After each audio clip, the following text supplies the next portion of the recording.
مؤسسة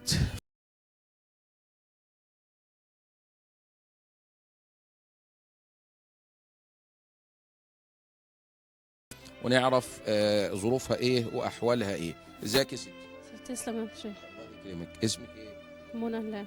اهلا يا حاجه منى، ازاي حالك؟ عامله ايه؟ الحمد لله عم. ايه بقى الموضوع؟ موضوع ان انا جوزي مشي وسابني من 10 سنين باربع بنات. جوزك مشي وسابك من 10 سنين باربع بنات؟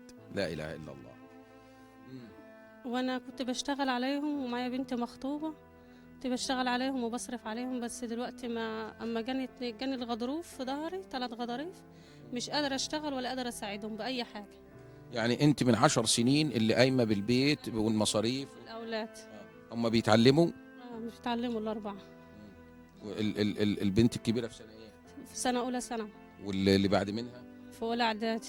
اولى اعدادي. ربنا يبارك لك فيهم يا رب. طبعا احنا معانا اهوت الاوراق بتاعه الحاجه منى، وعندنا صور شهادات الميلاد وصوره شهاده طلاقها اهوت. تمام. واحنا برضو يعني بحثنا الحاله على الطبيعه وعينا الوضع على الطبيعه، يعني ولا يعني ما فيش لا كذب ولا اي حاجه. طيب انت بتاخدي علاج شهري؟ ايوه باخد علاج. تكلفه العلاج في حدود قد ايه؟ 500 جنيه في الشهر. 500 جنيه في الشهر. وقاعدة بالايجار برضه. وقاعده بالايجار؟ قاعدة بالإيجار، مش قادرة أدفع الإيجار ولا قادرة أصرف على العيال ولا قادرة أعمل، مش عارفة. كنت بشتغل صراحة وكنت بصرف عليهم، كانت الحالة ماشية. بس دلوقتي وقفت خالص، حالتي وقفت والله خالص.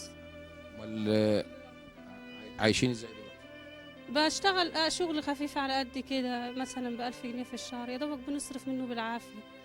وإن حد حن عليا بحاجة حن، ما حنش خلاص. وجهاز البنت؟ جهاز البنت والله ما جبت أي حاجة، حتى معلقة ما جبتها ولا أي حاجة والله. والله واللي يعلم رب. ربنا بيقول لنا انما المؤمنون اخوه. يعني ايه المؤمنون اخوه؟ يعني احس باحساسهم، اشعر بشعورهم. لا يؤمن احدكم حتى يحب لاخيه ما يحب لنفسه. الحاجه منى لما بعتت لنا استغاثه لمؤسسه فذكر، جئنا مسرعين تلبيه لرغبتها وعايزين نشوف الظروف اللي عندها. طيب في عجاله سريعه كده، طلبات حضرتك؟ جهاز حتى للبت دي. اول حاجه عايزين نوفر جهاز للبنت المخطوبه. ومشروع أعيش منه وخلاص. عايز لهم مشروع يعينهم على نفقات الحياه، اي حاجه ان شاء الله، كشك صغير. أي حاجة. مش طبعا.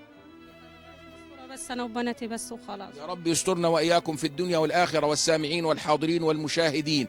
وعايزين كمان علاجها، نوفر لها نفقات العلاج بتاعتها، او لو نقدر نساعدها الدكاتره المتخصصين في العمود الفقري لو يقدروا يساعدونا في العمليه بتاعتها يبقى خير وايه وبركه. ايه تاني يا ست الكل؟ طيب. هي أي مشروع بس، والإيجار مش مشكلة، وربنا هو بيقويني، أي حاجة بس أعيش منها أنا وبناتي.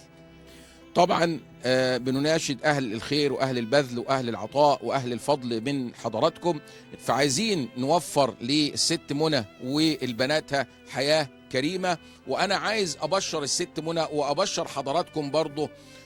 سيدنا النبي صلى الله عليه وسلم قال من عال 3 من البنات أو 2 أو 1 كان معاه جواز مرور للجنة ببلاش. فالست منى معاها جواز مرور للجنة ببلاش. عايز أبشر حضراتكم أيها المنفقين أيها المتصدقين إن سيدنا النبي صلى الله عليه وسلم قال الذي يعول الأيتام ويعول الأرملة، الساعي على الأرملة والمسكين كالمجاهد في سبيل الله. فتخيل حضرتك لما تقف جنب الناس دي وتعينهم على نفقات الحياة وتعينهم على المصاريف الحياة، حضرتك حضرة النبي شبهك كالمجاهد في سبيل الله. ليكي طلبات تانية ست منى؟ لا يا شيخ، ربنا يكرمهم ويكرم أصلهم يا رب. الله يكرمك ويبارك لك يا رب. والدتي عندها 70 سنة برضه مقيمة قاعدة معايا. والدتك عندها 70 سنة، والدك متوفي؟ متوفي. الله يرحمه. يعني إذا برضه حضرتك بجانب ال4 بنات بتعولي والدتك ست كبيرة عندها 70 سنة. طيب يعني ربنا يعني يبارك لك فيها يا رب ويجعلك من البارين بيها إن شاء الله. شوفوا حضراتكم طلبات الست منى، ربنا يا رب يجعله في ميزان حسناتكم من خلال التواصل مع مؤسسة فذكر. إن شاء الله ربنا يجعلنا وإياكم في الخير وبالخير إن شاء الله بإذن الله تعالى. دمتم في أمان الله.